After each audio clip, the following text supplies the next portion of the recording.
Síntesis del Antiguo Testamento, clase 7, audio 2.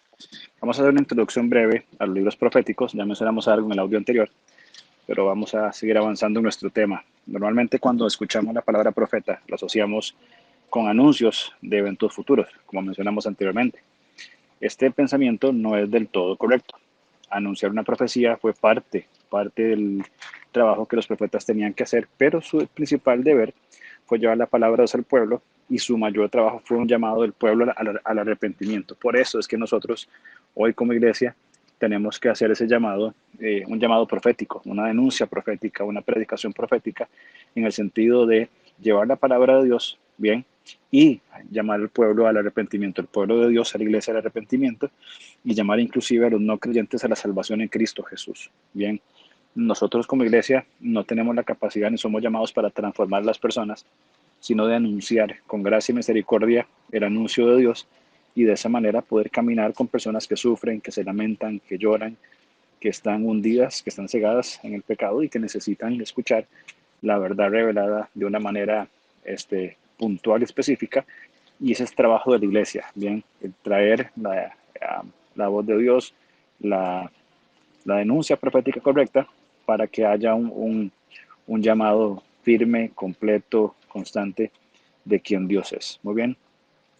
Entonces, es muy interesante cuando entendemos a lo que Dios nos llama en ese tiempo, de un corazón dispuesto a que se escuche la voz del Señor, a llevar el anuncio profético a las personas que lo necesitan con sencillez, con amor y con gracia. Muy bien.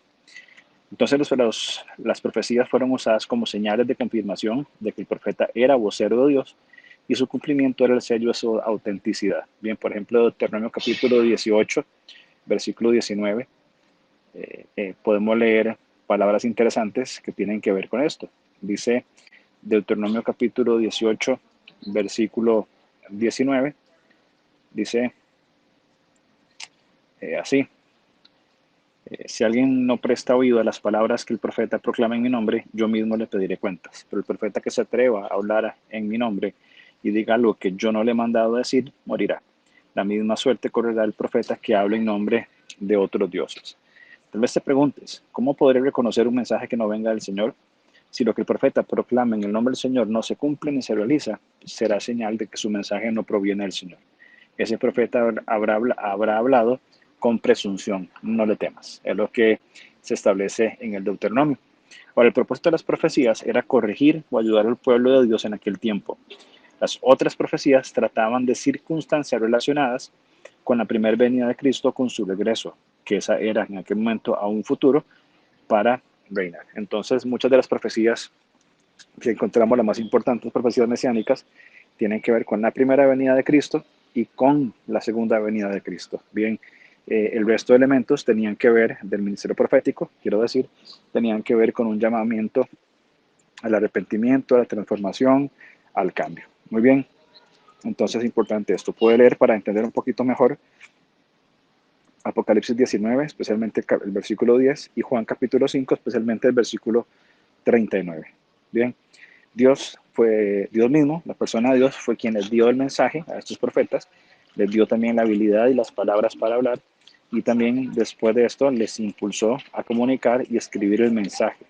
Segunda de Pedro capítulo 1, versículo 21, habla de que este llamado, que esas profecías no son de uso privado, bien, sino que el Señor los utiliza para que su nombre sea llevado a las personas, bien, que necesitan ese conocimiento de Dios.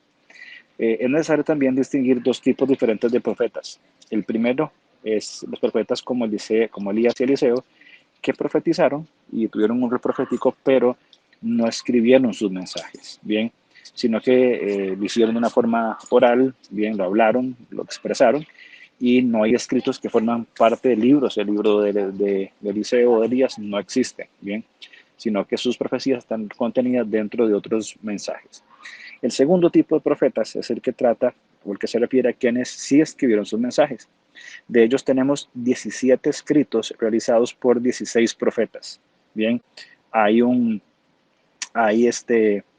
Un profeta que escribió dos, como ya sabrá, es el profeta Jeremías, que escribió la profecía de Jeremías y también la profecía de Lamentaciones, que es un libro maravilloso y que la iglesia deberíamos como iglesia estudiarlo un poquito más a menudo. Bien, algunos se escribieron antes del cautiverio de Babilonia, vamos a mencionar más adelante, y se conocen como los profetas preexílicos, es decir, los que hablaron antes del exilio y mayormente su exhortación tuvo que ver con una denuncia de arrepentimiento, un llamado al arrepentimiento para que ellos volvieran al Señor y se arrepintieran y hubiera una transformación en sus vidas y de esa manera evitar el cautiverio.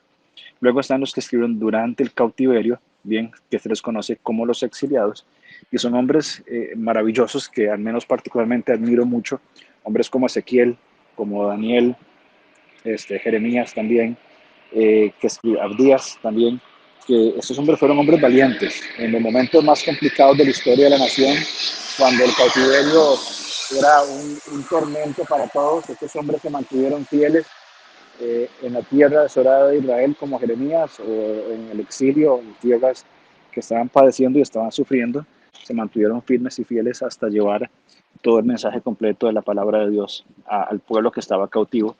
Y fueron de aliento y de sostén y de guía inclusive, de guía para saber qué es lo que tenían que hacer y cómo tenían que conducirse en esos momentos tan complicados que estaban atravesando y que debían pasar. Y finalmente tenemos los profetas posexílicos, ¿verdad?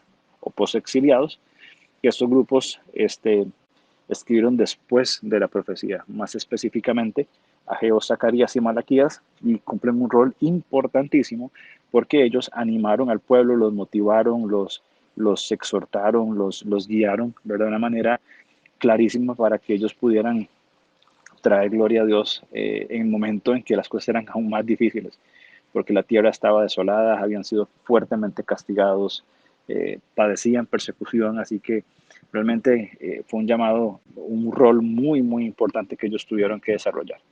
También, aparte de pre-exílicos, exílicos y post-exílicos, también podemos encontrarlos categorizados como profetas mayores y profetas menores, que lo mencionamos en el audio anterior, no por su importancia, sino por la cantidad que se escribió. Bien, los profetas mayores son los que van desde Daniel, bien, desde Isaías hasta Daniel.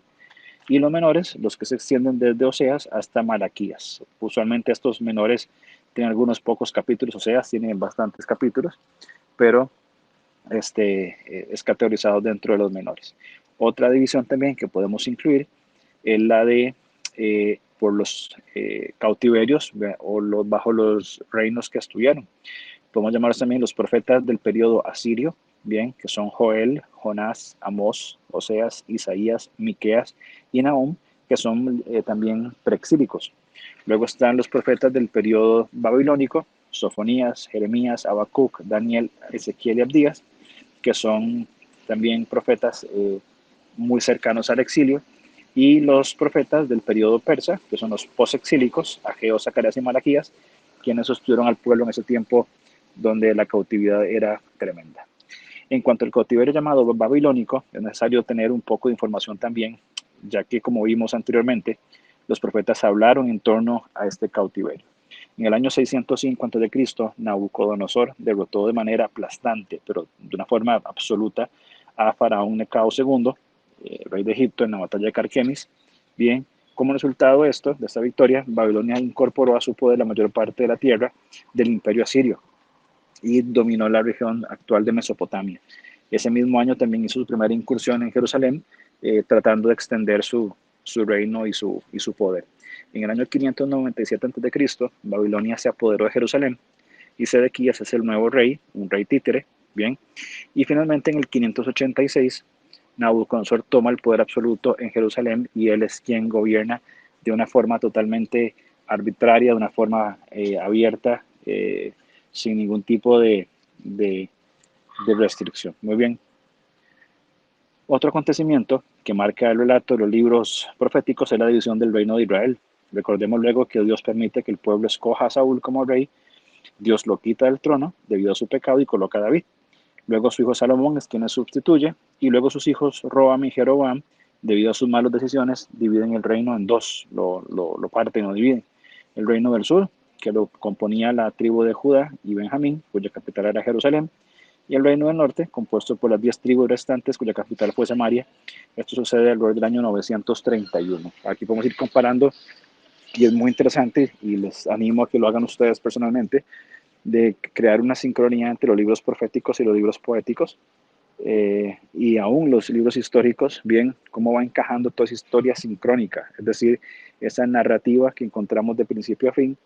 Va a ser muy importante entenderla. Por eso les animo a que puedan organizar un estudio personal, una línea del tiempo y leer inclusive los textos de modo sincrónico, donde mientras se está profetizando Isaías, hay un rey en Israel, un rey en Judá, hay están algunos hombres adorando al Señor de cierta forma, así que creo que resulta muy interesante si podemos realizar ese análisis de forma individual.